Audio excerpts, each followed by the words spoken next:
दोस्तों पिछले वीडियो में हमने देखा था कि ट्रांसमिशन लाइन का वोल्टेज क्यों बहुत ज़्यादा हाई किया जाता है और हमने ये भी देखा था कि उसका क्या क्या एडवांटेजेस और डिसएडवांटेजेस हैं। अगर आपने अभी तक वो वीडियो नहीं देखा है तो मैं डिस्क्रिप्शन में उसका लिंक दे दूंगा, आप चाहे तो वो वीडियो भी देख सकते हैं। आज हम बात करने वाले हैं कि इलेक्ट्रिकल कोरोना क्या होता है, क्यों ये खतरनाक है, कोरोना प्रोड्यूस होने के लिए कितने वोल्टेज की ज़रूरत होती है, इसका नुकसान क्या है और अगर इसका कोई फ़ायदा भी है तो वो फ़ायदा क्या है, सब कुछ जानेंगे दोस्तों इस वीडियो में।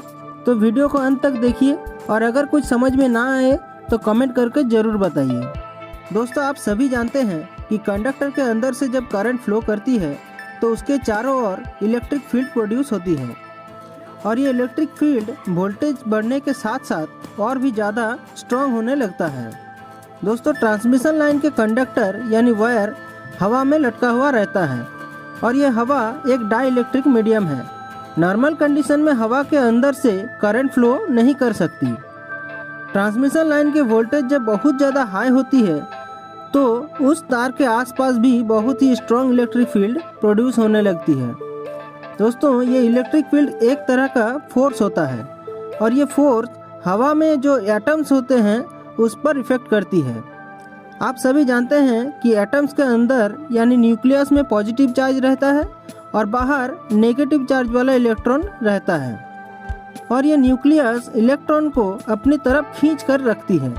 दोस्तों नॉर्मल टेम्परेचर और प्रेशर में जब ट्रांसमिशन लाइन का वोल्टेज 30 kV पर सेंटीमीटर हो जाती है तो इसका इलेक्ट्रिक फील्ड इतना ज़्यादा स्ट्रॉन्ग हो जाती है कि ये फोर्स एयर में मौजूद एटम्स से उसके इलेक्ट्रॉन को खींचकर बाहर निकाल लाती है।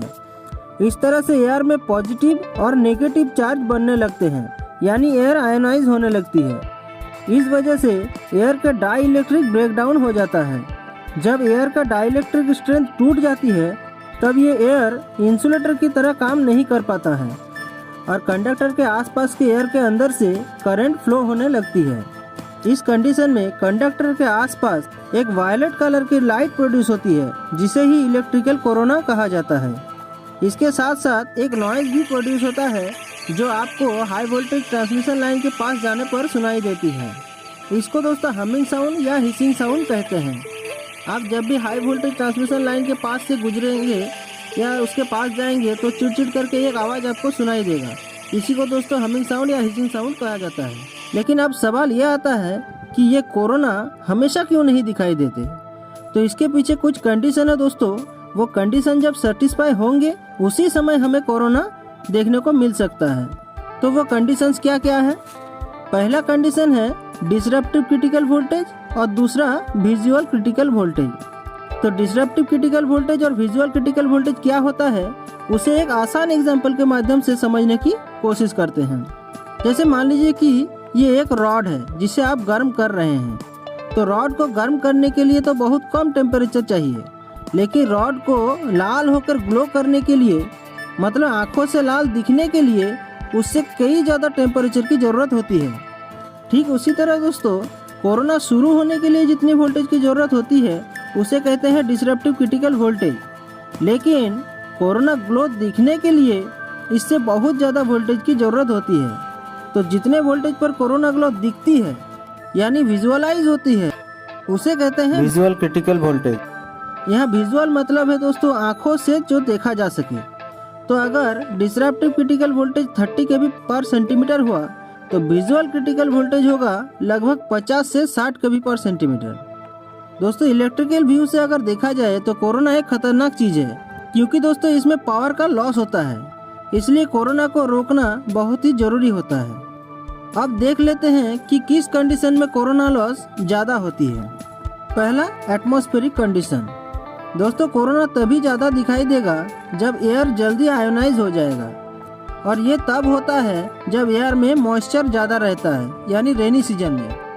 तो दोस्तों रेनी सीजन में मॉइस्चर की वजह से कोरोना ज़्यादा देखने को मिलती है। दूसरा पॉइंट है दोस्तों लाइन वोल्टेज।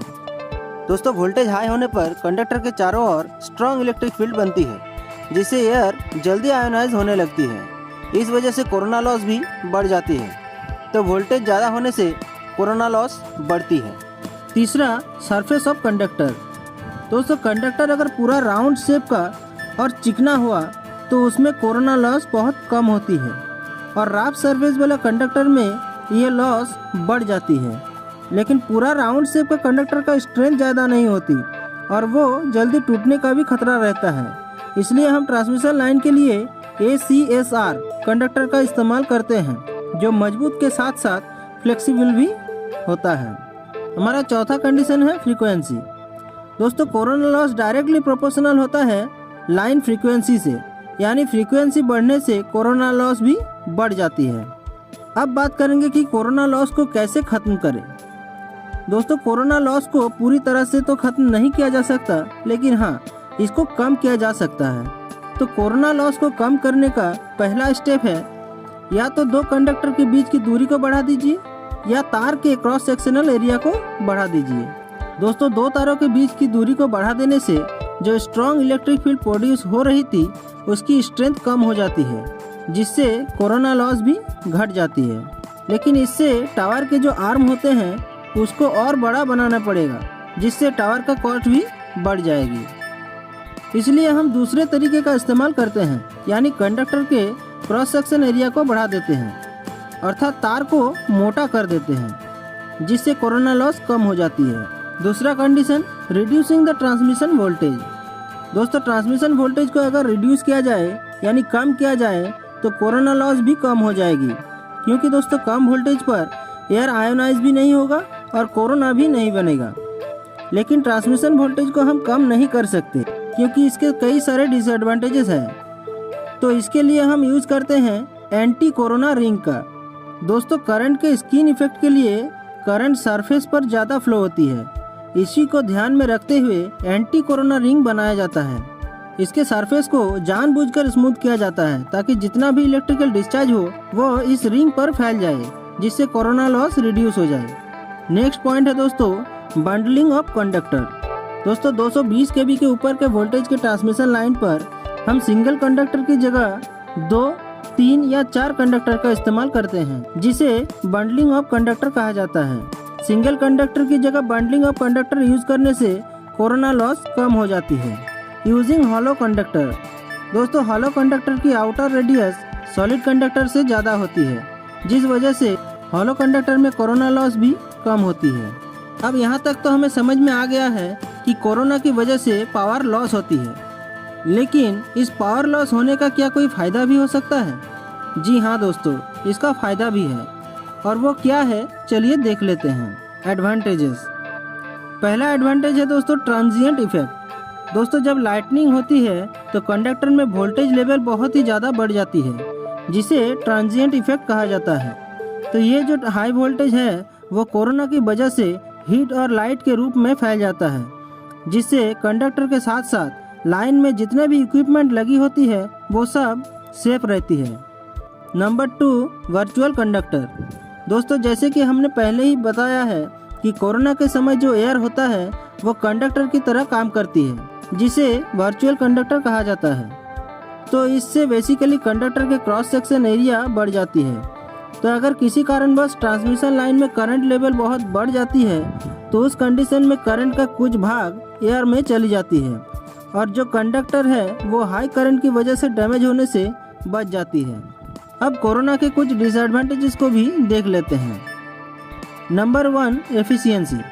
दोस्तों, किसी भी चीज़ में अगर लॉस होता है तो उसकी एफिशिएंसी घट जाती है। तो इलेक्ट्रिकल कोरोना भी एक तरह का लॉस होता है, जो ट्रांसमिशन लाइन की एफिशिएंसी को घटा देता है। Number 2, ozone gas. दोस्तों, जब कोरोना प्रोड्यूस होता है तब एयर में ओजोन गैस बनती है, जो एसिड उत्पन्न करती है, और ये एसिड कंडक्टर में चिपक जाता है, जिससे कंडक्टर के ऊपर जंग लग जाती है और इसकी लाइफ भी घट जाती है। Number 3, third harmonic. दोस्तों, जो कोरोना होता है वो वेव फॉर्म को डिस्टॉर्ट कर देता है, जिससे थर्ड हार्मोनिक प्रोड्यूस होता है, और ये थर्ड हार्मोनिक कंडक्टर के आजू बाजू वाले कम्युनिकेशन लाइन में इंटरफेरेंस करती है।